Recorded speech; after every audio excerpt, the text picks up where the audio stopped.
Hello friend, দেখো আজকে আমি রান্না করব আলু ডাঁটা। তার জন্য মশলা বেটে রেখেছি, আলু ডাঁটাটা কেটে রেখেছি।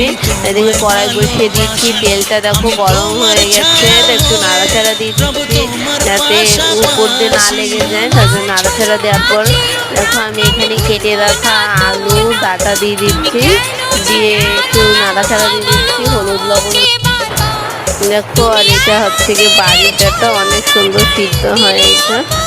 দেখো কি সুন্দর হয়ে গেছে, তো এটা অনেকটা ভালো হয়ে গেছে। তো এটা এখন এটার ভিতরে দিয়ে দেবো হচ্ছে মশলাটা বেটে রাখা, আদা, কাঁচা লঙ্কা, তারপর একটু জিরা বাটা দিয়ে দিচ্ছি। দেখো ভালো করে কষানো হয়ে গেছে, দিয়ে দেবো জলটা পরিমাণ মতো জল দিয়ে একটু নাড়াচাড়া দিয়ে তারপর নামিয়ে নেবো। দেখো কি সুন্দর হয়েছে, খেতেও দারুণ টেস্ট। এটা আমাদের